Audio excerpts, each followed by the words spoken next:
Hey guys, so it's Thang here again. In this video, we're just going to be talking about my monk's build, his gear set, and his skills. We're going to take a look into that. I've been getting a few messages on how to build the monk Epiphany's build. This is based on Inviz's Epiphany build when he was in beta, but of course a lot of things change after beta, I've noticed. So you'd have to adapt to what's required of the build. So I like to dub this the Firestorm Epiphany build because you're pretty much engulfed in fire practically all the time.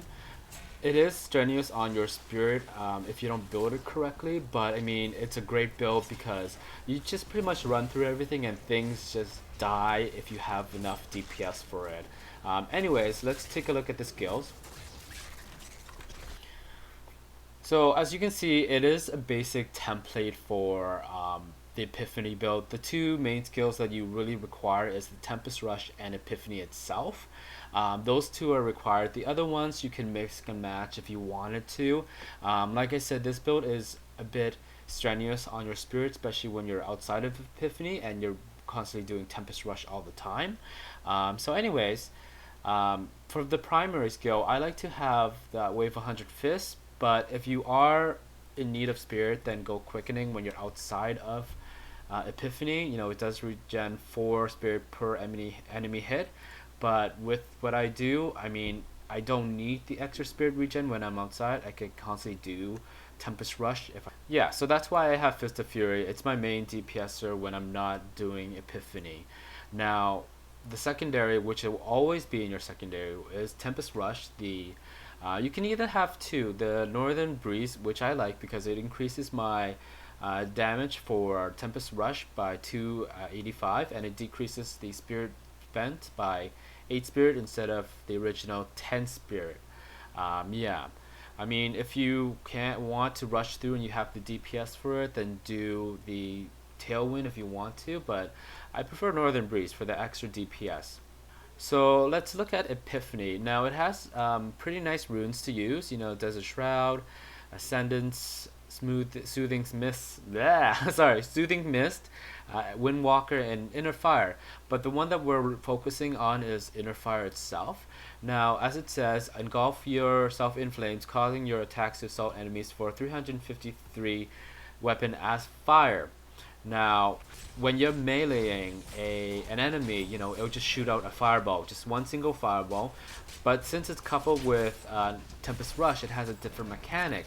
So it shoots out shadow flame versions of you to any creature or any breakable item that's pathable to you or to it. So you don't even have to target anything, and you just can focus on a huge mob, and anything that's outside of it will just get hit and die.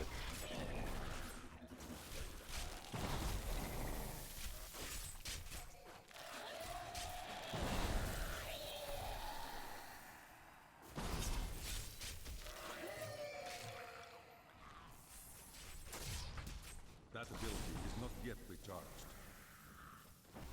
And that's why this build is really awesome and amazing. Now, for the rest of the slots, you know, you can mix and match if you want to. You know, if you do really need spirit regen, then add the runes that gives you spirit regen. For me, I like having Mystic Ally, the Fire Ally, because it increases my DPS by 10%.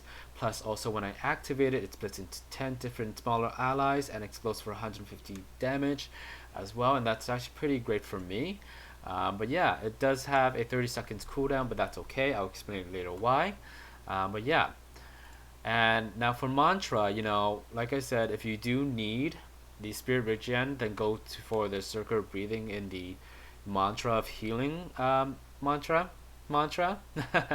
But you know, I don't need it, so I prefer the conviction one with the over R for an extra 16% damage, and that helps kill things faster. For the last one, I prefer the Sweeping Wind Firestorm rune because I like everything just fire. That's why it's called the Firestorm Epiphany. Everything just burns. But I prefer that because it increases the radius to 14 yards. It's a little bit bigger than normal. So, you know, it just helps kill everything else that's in an AoE damage spot. But I mean, like I said again, if you do need the Spirit Regen, then go for the Inner Storm if you need to.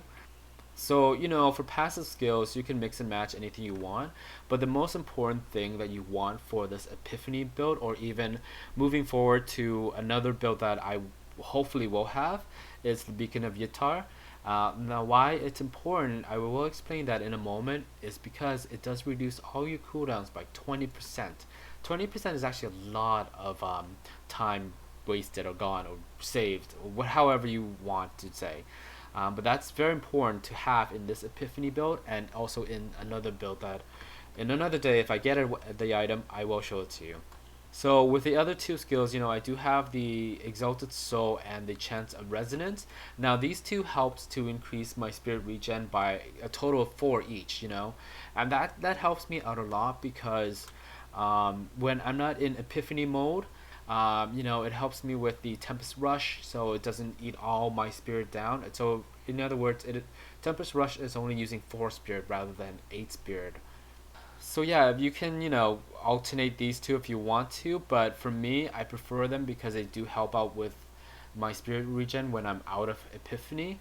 I have tried it with, you know, Seize the Initiative and the Guardian's Path in the past.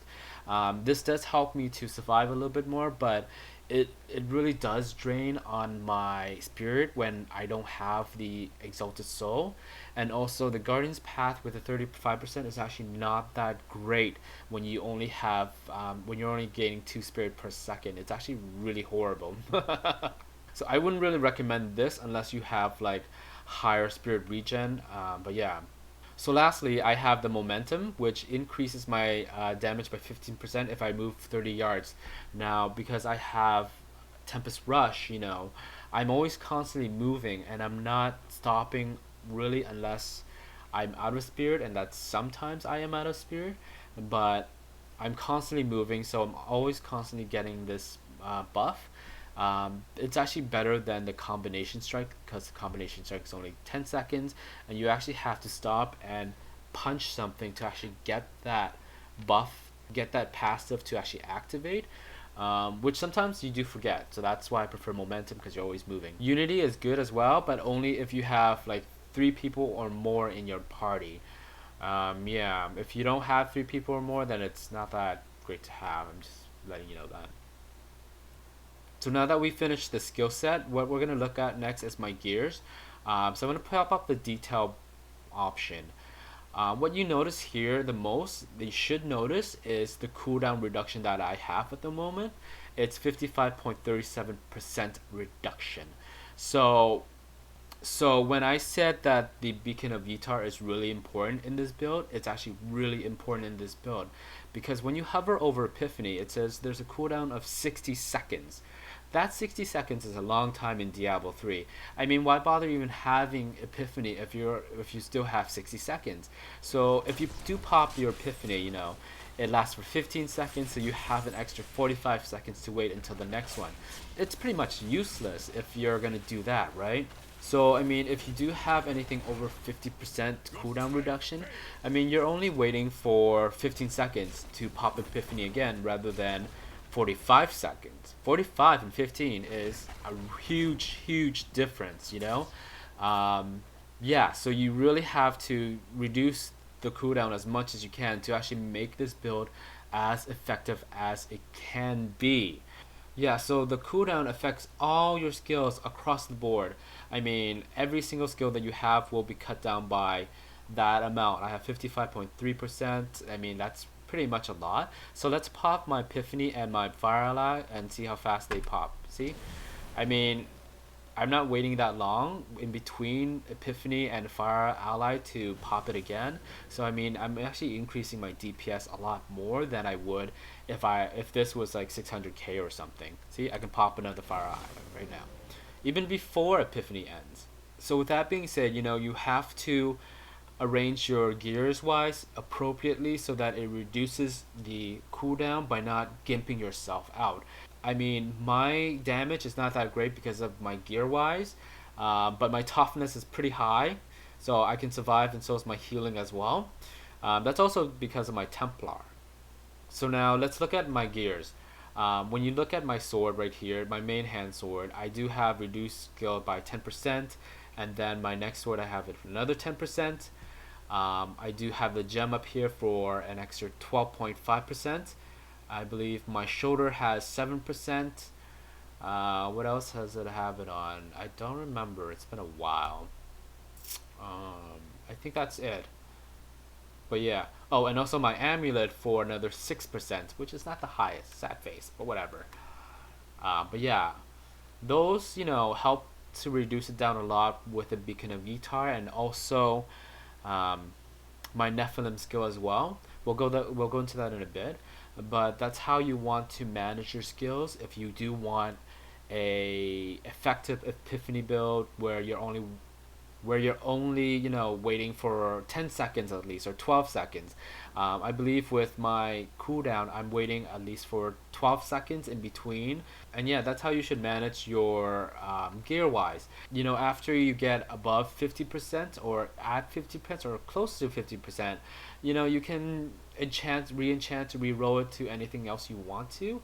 But before that, you should have it at 50% or the build won't be as effective because you're actually losing DPS that wise. Anyway, so let's look at my Paragon. So Paragon, I do have it all in Dex, which is pretty obvious. Now the offensive build, I do have everything in cooldown reduction. The 10% really does help out a lot with everything, the gears, the passive skill, and this, and the gem. That's how I achieve the 55.37% cooldown reduction. But yeah, that's about it. That's how you build the Epiphany build. I mean, if you don't have that cooldown reduction, there's really no point in having it, because what's the point, right? You're waiting for a long time to do this, and there's might as well go into another build. That's all I'm saying. I mean, this itself does lead into the next build, which is, let me just show you. La la la la la la la la la. The Breath of Heaven, Circle of Scorn build.